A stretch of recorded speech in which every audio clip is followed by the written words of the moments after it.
Okay, chart imitates life. Look at this. This is what we have been spending on our military over time. This is the base budget for the Pentagon. The website of Foreign Policy magazine posted this today. That first spike there, that's military spending going up, going way up for the Korean War, and then you see it comes back down again. The second spike, that's military spending going way up for the Vietnam War, and then it comes back down again. The third spike there, that's the Cold War giant arms race buildup, and then of course the Soviet Union starts to collapse by 1989 into 1991, and our spending, our post-Cold War spending, comes back down again. Then you get the terrorist attack in September 2001, and the spending goes back up again. Now the reason this does not show military spending going through the roof between 2001 and 2010, which it did, is because for the whole Bush administration, they did not count the spending on the wars in Iraq and Afghanistan as if it were defense spending. They always did it as an emergency. So this is just the base defense budget. And this just shows how the base defense budget went up after 9/11, not including that emergency spending on Iraq and Afghanistan. Now here's the amazing thing. Watch this. So this is where our spending is now, okay, right? That's what this blue line means. If we were to let our spending drop like we did after the end of the Cold War, our spending would look like this.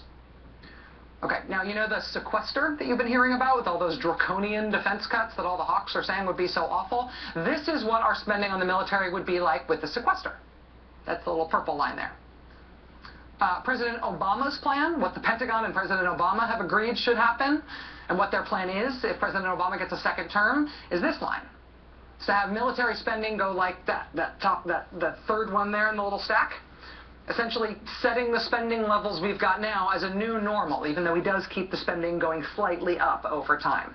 But now check this out. People say, oh, there's no difference between the candidates, or there's no real difference, but maybe the Republicans would be better for the deficit. Maybe the Republicans would spend less than the Democrats or something. Check this out. This is what Mitt Romney is proposing for spending on the military. Ta-da! People say there's no real difference between the candidates. Holy mackerel. When you're talking about the biggest pile of money in the whole world, the largest amount of discretionary money spent on anything by our government, boy howdy is there a difference here. Boy howdy does this election matter. But for a guy who wants to be thought of as cheap, as thrifty, for a guy who wants his campaign to be thought of as tough on spending, to be proposing that radical a spike in a pile of money that is already unimaginably enormous, to get us back to Korean War levels of spending and then some, he must really have some big idea that he's really committed to justify that, to justify such a radical and expensive change in course for the country. He must, right? This must be something he knows a lot about and cares a lot about, right? About our commitment to our military effort in terms of building a military that's prepared for the eventualities of a future that it's hard to predict. I mean, back in 2008 during the presidential debates, there was no discussion of terrorism, and yet a year later the world was changed. So it's very difficult to predict precisely what will develop in the world. Hold on. That was Mitt Romney today speaking to a roundtable of retired generals after his big foreign policy speech today. And Mr. Romney is telling those retired generals that in the 2008 presidential debates, he said, I'm quoting him directly, back in 2008 during the debates, there was no discussion of terrorism. What is he talking about? The war on terrorism started in Afghanistan, and it needs to end there. My friend, some of this $700 billion ends up in the hands of terrorist organizations. The Central Front on Terror. A signal from the terrorists. The possibility of nuclear weapons falling into the hands of terrorists. Preventing the spread of terrorism. The war on terrorism, the drug trafficking that's funding terrorism. A sponsor of terror. Dealing with critical issues like terrorism. Mitt Romney today, after his big foreign policy speech, told a room full of retired admirals and generals that that all never happened, that there was no discussion of terrorism in the 2008 presidential debates. And that makes no sense at all. Mitt Romney today, in his big foreign policy speech, said that President Obama has not signed any free trade agreements in the past 4 years. The president has not signed one new free trade agreement in the past 4 years. With due respect to Mr. Romney, that also makes no sense. unless Mr. Romney is contending that when we all thought President Obama was in fact signing free trade agreements with South Korea and Colombia and Panama, maybe he's contending that the president secretly wasn't doing that at all and he was signing something else and duping us all. Mr. Romney also in his speech today criticized President Obama for only having hope that things will get better in the Middle East, for only having hope but not for having a strategy to make that so.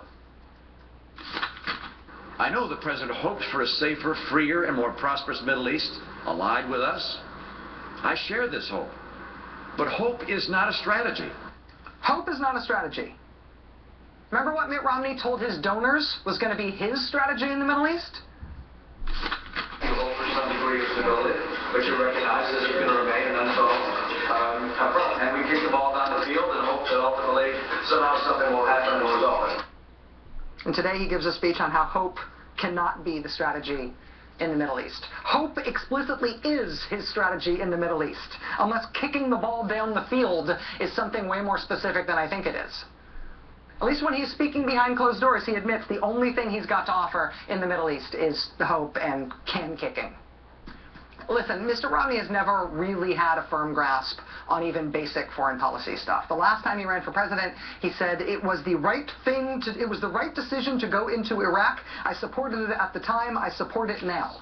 Then this past December, he said, of course, we should not have gone into Iraq knowing what we know now. Today, he said we shouldn't have left Iraq, that ending the war in Iraq was too abrupt.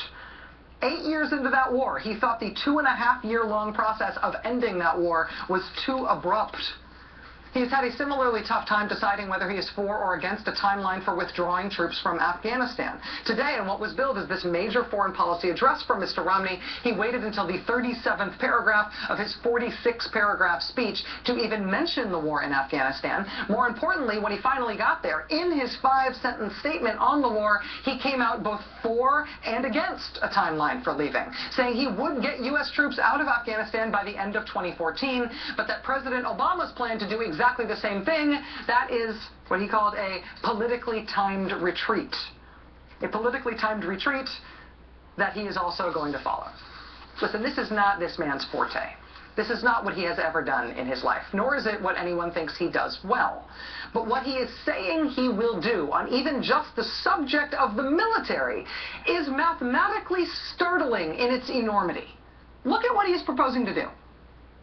Particularly for a candidate who seems to have only the loosest grasp on the basics of this subject on which he is proposing such a radical change. Year 12 of the war in Afghanistan starts this week. It's the worst birthday present ever, right? But what is even harder to grasp than this war going on this long is that the presidency of a country that's been waging a war that's been going on this long, that presidency is being contested without one side even bothering to come up with a position on that war. Mr. Romney's top foreign policy advisors told David Sanger for a startling article in the New York Times today that they are not even sure that Mr. Romney reads the policy papers that his own foreign policy advisors prepare for him. They said that he just doesn't seem that engaged or interested on the subject of foreign policy at all. They said that he has no enthusiasm for the subject, and that even they, Mr. Romney's own top foreign policy advisors, have no idea what he would do about foreign policy if he were elected president. Has there ever before in American history been a presidential campaign where one side just forfeited on this subject? Year 12 of the longest war in American history is starting this week. The president's Afghanistan war plans are really hard to explain, let alone to square with public opinion. This really ought to be a foreign policy election. But on what is supposed to be Mitt Romney's big foreign policy day today, it has never been more clear that it really, truly, truly is not.